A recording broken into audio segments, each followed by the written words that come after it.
ಮಂಗಳೂರು ವಿಶ್ವವಿದ್ಯಾನಿಲಯದಿಂದ ಗೌರವ ಡಾಕ್ಟರೇಟ್ ಪದವಿಯ ಗೌರವಕ್ಕೆ ಪಾತ್ರರಾದ ಜಿ ರಾಮಕೃಷ್ಣ ಆಚಾರ್ಯ ಅವರಿಗೆ ಹುಟ್ಟೂರ ಸನ್ಮಾನ ಯಡಾಡಿ ಮತ್ಯಾಡಿ ಗುಡ್ಡೆಹಂಕಡಿ ಸರಕಾರಿ ಹಿರಿಯ ಪ್ರಾಥಮಿಕ ಶಾಲೆಯಲ್ಲಿ ನಡೆಯಿತು. ಊರ ಗಣ್ಯರು ಸೇರಿ ಸಕಲ ಗೌರವದೊಂದಿಗೆ ರಾಮಕೃಷ್ಣ ಆಚಾರ್ಯರನ್ನು ಮೆರವಣಿಗೆಯಲ್ಲಿ ವೇದಿಕೆಗೆ ಬರಮಾಡಿಕೊಂಡರು.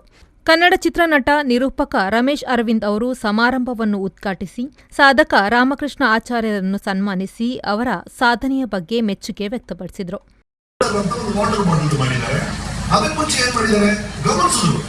ಎಲ್ಲ ಕಡೆ ಭತ್ತ ಇದೆ, ಭತ್ತ ಸಿಕ್ಕಾಪಟ್ಟೆ ಮಾಯಿಶ್ಚರ್ ಇದೆ, ವಾಟರ್ ಕಂಟೆಂಟ್ ಇದೆ, ಅದನ್ನ ಡ್ರೈ ಮಾಡದೆ ವೇಸ್ಟ್ ಆಗ್ತಾ ಇದೆ. 35% ವೇಸ್ಟೇಜ್ ಆಗ್ತಿದೆ. ಇದನ್ನ ಸಾಲ್ವ್ ಮಾಡಬೇಕು ಅಂತ ಇವರು ಹಾಟ್ ಏರ್ದು ಒಂದು ಟೆಕ್ನಾಲಜಿ ತಂದ್ಬಿಟ್ಟು ಅದರಿಂದ ಫ್ಯಾಕ್ಟರಿ ಮಾಡಿ ಅದರಿಂದ ಮೇಲ್ ಬಂದಿರೋದು ಅಲ್ವಾ. ಸೊ ಏನ್ ಯೋಚನೆ ಮಾಡಿದ್ರು, ಏನೋ ಒಂದು ಇಲ್ಲಿ ಕೆಲಸ ಆಗ್ಬೇಕು, ಯಾರು ಮಾಡ್ತಾ ಇಲ್ಲ, ನಾನ್ ಮಾಡ್ತೀನಿ ಅಂತ ಹೊರಟು ಇಷ್ಟು ದೊಡ್ಡ ವ್ಯಕ್ತಿ ಆಗಿದ್ದಾರೆ. ಅಷ್ಟೇ ನೀವು ಮಾಡಬೇಕಾಗಿರೋದು. ಏನೋ ಒಂದು ಆಗ್ಬೇಕು, ನಿಮ್ಮ ರಸ್ತೆಲಿ ಏನೋ ಆಗ್ಬೇಕು, ನಿಮ್ಮ ಮನೇಲಿ ಏನೋ ಆಗ್ಬೇಕು, ಯಾರು ಮಾಡ್ತಾ ಇಲ್ಲ. ನೀವು ಮಾಡಿ, ನೀವು ಮಾಡಿದ್ರೆ ನಿಮ್ಮ ಕತೆ ಬಹಳ ದೊಡ್ಡ ಕತೆ ಆಗಿದೆ. ಅಷ್ಟೇ ರಹಸ್ಯ.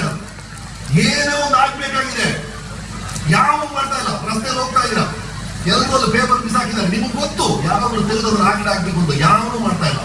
ಯಾವನೊಬ್ಬ ಅದನ್ನ ಬಿಸ್ನೆಸ್ ಆಗಿ ಮಾಡಿದ್ರೆ ಅವ್ನು ದುಡ್ಡು ಮಾಡ್ತಾನೆ. ಅಷ್ಟೇ ಅದು. ನೀವು ಸುಮ್ಮನೆ ನಿಮ್ಮ ಅಕ್ಕಪಕ್ಕನೆ ಎಲ್ಲ ನಡೀತಾ ಇರುತ್ತೆ. ರೆಡ್ ಕಾರ್ ಅಂತ ಒಂದು ಕೇಳಿರ್ತೀರಿ ನೀವು ರಸ್ತೆಯಲ್ಲಿ. ರಾಮಕೃಷ್ಣ ಆಚಾರ್ಯ ಅವರು ಹುಟ್ಟೂರ ಸನ್ಮಾನ ಸ್ವೀಕರಿಸಿ ಮಾತನಾಡಿ, ಬಡತನ ಬದುಕಿಗೆ ಅನೇಕ ಅನುಭವಗಳನ್ನು ನೀಡುತ್ತದೆ. ಕಠಿಣ ಪರಿಶ್ರಮ ಮತ್ತು ಕಾರ್ಮಿಕ ವರ್ಗದವರ ಅರ್ಪಣಾ ಭಾವ ಇದ್ದಲ್ಲಿ ಯಶಸ್ಸು ಸಾಧ್ಯ ಎಂದರು.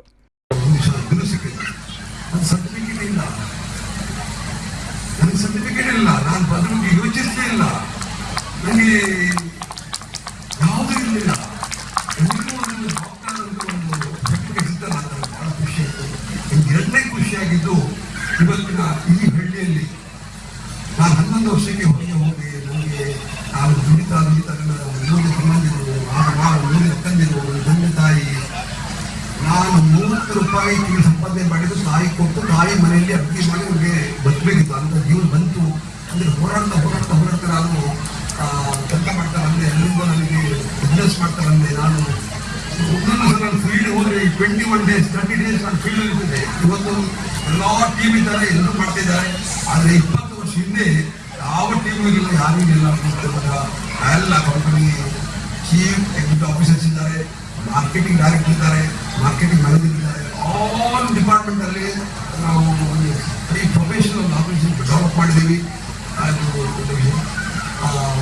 ಈ ಸಂದರ್ಭ ಕುಂದಾಪುರ ಶಾಸಕ ಕಿರಣ್ ಕುಮಾರ್ ಕೋಡ್ಗಿ, ರಾಜ್ಯ ಹಿಂದುಳಿದ ವರ್ಗಗಳ ಆಯೋಗದ ಅಧ್ಯಕ್ಷ ಕೆ ಚಂದ್ರಪ್ರಕಾಶ್ ಹೆಗ್ಡೆ, ಉದ್ಯಮಿ ದಿನೇಶ್ ಹೆಗ್ಡೆ ಮೊಳಹಳ್ಳಿ, ಸನ್ಮಾನ ಸಮಿತಿಯ ಅಧ್ಯಕ್ಷ ಅರುಣ್ ಕುಮಾರ್ ಹೆಗ್ಡೆ, ಮಂಗಳೂರು ರಾಮಕೃಷ್ಣ ಕಾಲೇಜಿನ ಪ್ರಾಂಶುಪಾಲ Balakrishna Shetty, lion NM Hegde, TV ನಿರೂಪಕಿ ಜಾಹ್ನವಿ, ಗ್ರಾಮ ಪಂಚಾಯತ್ನ ಅಧ್ಯಕ್ಷೆ ಜಯಂತಿ ಶೆಟ್ಟಿ, ಶಾಲಾ ಮುಖ್ಯೋಪಾಧ್ಯಾಯಿನಿ ರಮಣಿ ಶೆಟ್ಟಿ ಇನ್ನಿತರರು ಉಪಸ್ಥಿತರಿದ್ದರು. Bureau report V4 news Brahmavar.